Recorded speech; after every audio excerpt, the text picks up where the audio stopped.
Thank you. I give the call to the member for Fisher.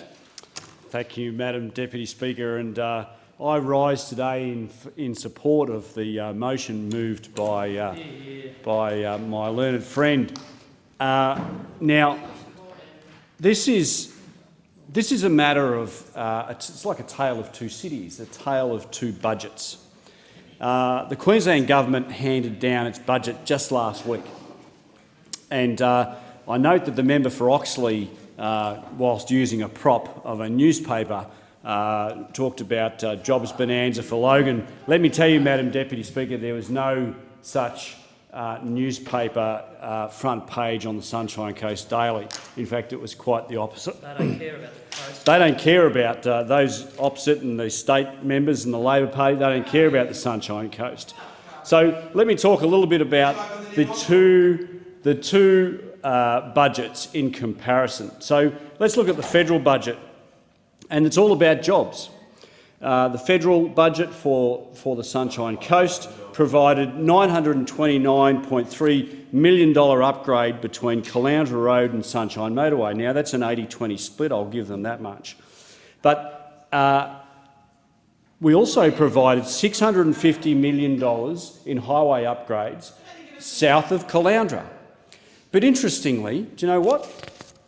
The state Labor Party didn't provide a brass razoo for upgrades to the Bruce Highway south of Caloundra. No mention, no nothing. Nothing. Heads are down now.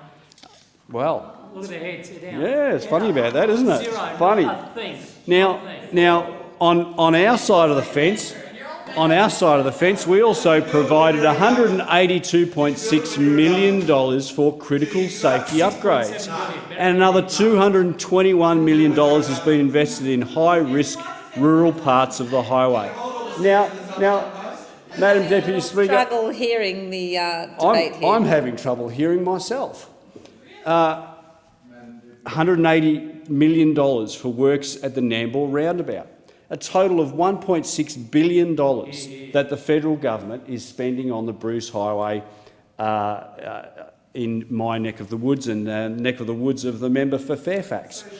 And we've also committed to a $10 billion national rail program. We're supporting small businesses. We've extended the $20,000 instant asset write-off. We've provided $300 million to incentivise the cutting of red tape, and we've provided a tax cut to small businesses to 27.5%.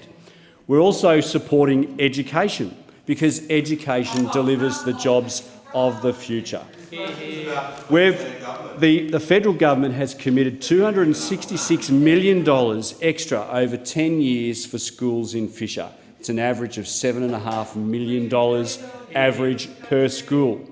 Not to mention $5 million commitment for the Thompson Institute in my seat of Fisher for research into mental health. And I know the other side won't give that a hard time. I'm sure they'll be supporting that. Now let's look at the Queensland budget, Madam Deputy Speaker. Zero for the rail duplication between Beerburrum and Nambour. Zero for the Bruce Highway south of Caloundra. Zero for the Mooloolah River interchange. No new money for the Sunshine Motorway north of Pacific Paradise. No new money for the Bruce between Caloundra Road and the Sunshine Motorway. An allocation for capital purchases for the whole region was worse than inner Brisbane alone. And in Ipswich, Darling Downs, Gold Coast, Townsville or Fitzroy, Sunshine Coast got left behind. Now, today I noticed that the Roads Minister, Mark Bailey, has put out an announcement today. Despite the fact that the budget was announced last week, today he comes out and says, oh, OK, well, yes, we will fund the upgrade of the Bruce Highway, the 20% south of Caloundra. Nothing. Nowhere is that stated in their budget papers. So they've just plucked this money out of nowhere. They've made an announcement now, only because of the good works of the member for Fairfax and the member for Wide Bay and myself. We have shamed the Labor government into finally providing the upgrades south of Caloundra. Thank